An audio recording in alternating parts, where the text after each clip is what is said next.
Welcome everyone, my name is Andrew. This is Article 14 of the National Master Contract. Today, we are covering Article 14, Compensation Claims. Section 1 outlines the injury reporting and compensation in the result of an injury. Section 2, Temporary Alternate Work, sets forth work protection in the event of an injury.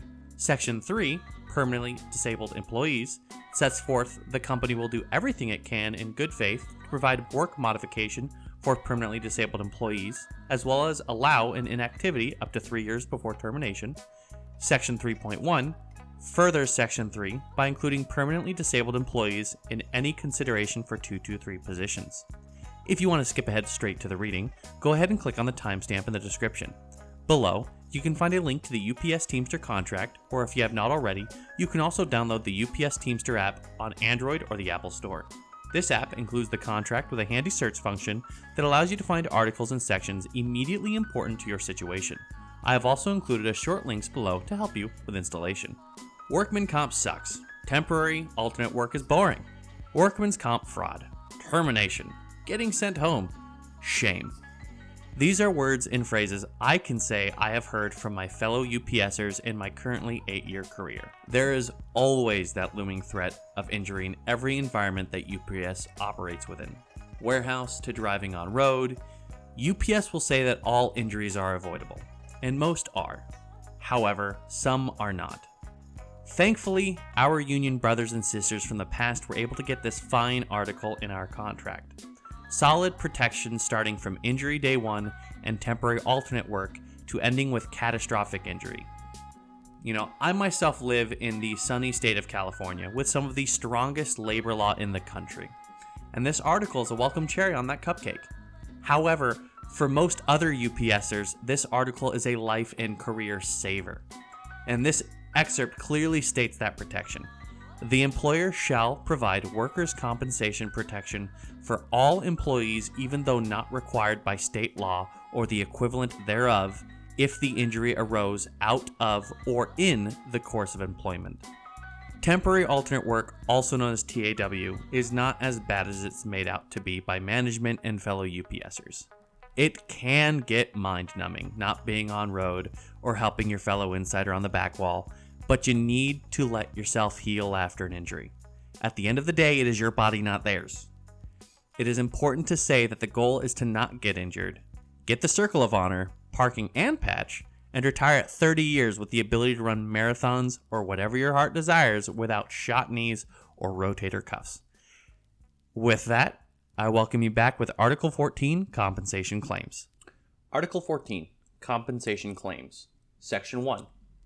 When an injury is reported, the reference number will be given to the employee, and when requested, a copy of the injury report will be furnished to the employee within 2 working days of such request.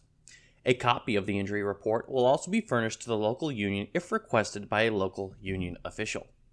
The employer agrees to cooperate and make a reasonable effort to provide the disposition of employees on the job injury claim within 10 business days.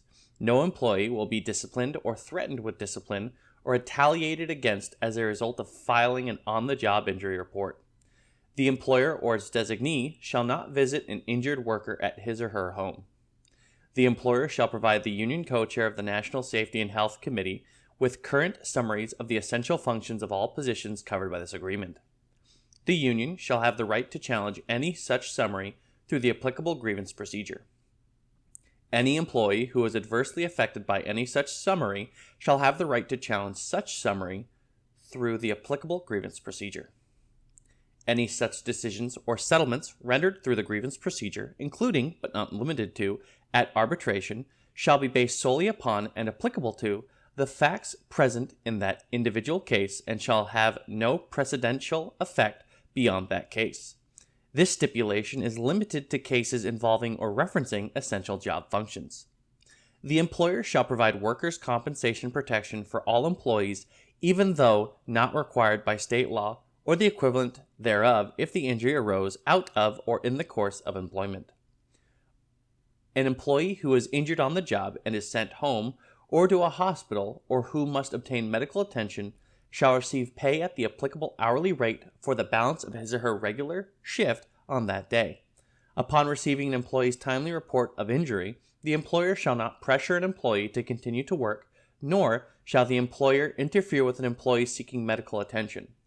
When, because of such pressure, an employee spends time in a clinic after his or her normal finish time, the time spent shall be the subject of a pay claim through the grievance procedure. An employee who has returned to regular duties after sustaining a compensable injury and who is required by the workers' compensation doctor to receive additional medical treatment during the employee's regularly scheduled working hours shall receive the employee's regular hourly rate of pay for such time. The employer agrees to provide any employee injured locally immediate transportation at the time of injury from the job to the nearest appropriate medical facility and return to the job or to the employee's home, if required. In such cases, no representative of the employer shall be permitted to accompany the injured worker while he or she is receiving medical treatment and/or being examined by the medical provider, without the employee's consent. In the event that any employee sustains an occupational illness or injury while on a runaway from the home terminal, the employer shall obtain medical treatment for the employee, if necessary, and thereafter will provide transportation by bus, train, plane, or automobile to the employee's home terminal if and when directed by a doctor. An employee that has a change in his or her medical duty status shall report that change to the employer. In the event of a fatality arising in the course of employment while away from the home terminal, the employer shall return to the home of the deceased at the point of domicile. Section 2. Temporary alternate work. The company may continue a modified work program on a non-discriminatory basis. This program is designed to provide temporary work opportunity to those employees who are unable to perform their normal work assignments due to an on-the-job injury. Employees shall be provided their guaranteed hours with a start time no more than 2 hours earlier or 2 hours later than their normal start time for the duration of TAW, provided the work is available. The company will make reasonable efforts to ensure that the assignment is within this window. These guaranteed hours will be reduced as medical restrictions dictate. Pay rates for TAW assignments will be at the employee's regular rate of pay. With the exception of feeder drivers, when an employee is released to return to work after a work injury of 6 months or greater, the employer shall provide, if requested by the employee, a work hardening schedule in which the employees can work their guaranteed hours for up to 5 days. When possible, package drivers will provide advance notice of return to work so as to be counted toward the 8-hour requests. The employer will develop a list of possible TAW assignments by location. It is understood that this list may not be all-inclusive, and management maintains the right to determine the availability and designation of all TAW assignments. The employer shall provide the names and assignments of employees on TAW upon the local union's request. In areas that have existing TAW programs providing better employee benefits and protections than guaranteed by this article, the protection and benefits will not be diminished by this article. Any such program that has been or is in effect as of the effective date of this agreement shall be reduced to writing, a copy of which must be submitted to the National Safety and Health Committee and by the affected local union. If either party wants to include non-work-related injuries or illnesses under the TAW program, the parties will meet and agree upon such amendment. The employer shall also meet with the local union upon request to discuss any changes the local union may propose in the TAW program. Any unresolved issues will be referred to the National Safety and Health Grievance Committee for resolution. Section 3. Permanently disabled employees. The parties agree to abide by the provisions of the Americans with Disabilities Act. The company shall be required to negotiate with the local union prior to providing a reasonable accommodation to a qualified bargaining unit employee. The company shall make a good faith effort to comply in a timely manner with requests for a reasonable accommodation because of a permanent disability. Any grievance concerning the accommodation not resolved at the center level hearing will be referred to the appropriate union and company co-chairs for the local area or to the region grievance committee, if applicable. If not resolved at that level within 10 days, the grievance shall be submitted directly to the National Safety and Health Grievance Committee. If the company claims that the individual does not fall within the protection of the Americans with Disabilities Act, then the grievance must follow the normal grievance procedure in order to resolve that issue before it can be docketed with the National Safety and Health Committee.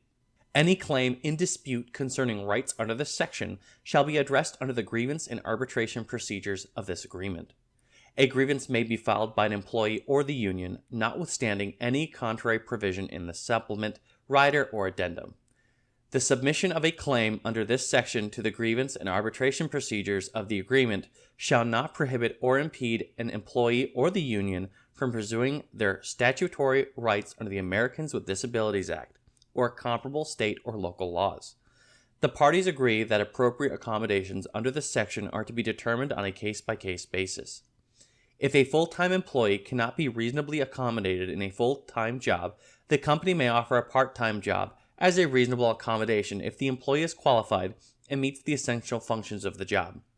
If the employee accepts the part-time accommodation, the employee will be placed into the applicable part-time health and welfare and pension programs, will be paid the appropriate part-time rate for the job performed based on this company's seniority, and will receive the part-time contractual entitlements as per the appropriate supplement, rider, or addendum using his company's seniority date.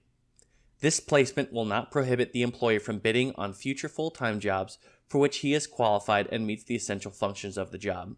Should the employee not accept the part-time reasonable accommodation, he shall be allowed to be inactive for 3 years. During those 3 years, he shall have the ability to return to his job should he become able to perform the essential functions of the job with or without a reasonable accommodation. Have the ability to bid on openings as his seniority allows, providing he can perform the essential functions of that job, and have the ability to accept the part-time accommodation referenced above.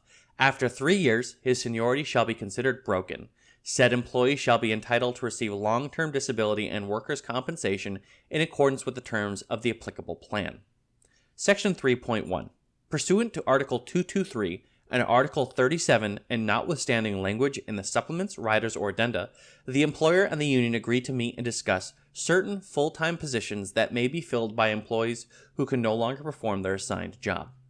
When full-time openings occur, these employees will be given the opportunity to fill the opening prior to the employer hiring from the outside. The employee must be physically fit and qualified to perform the new job. The employee placed in the opening will be paid the rate for the job based upon the employee's seniority.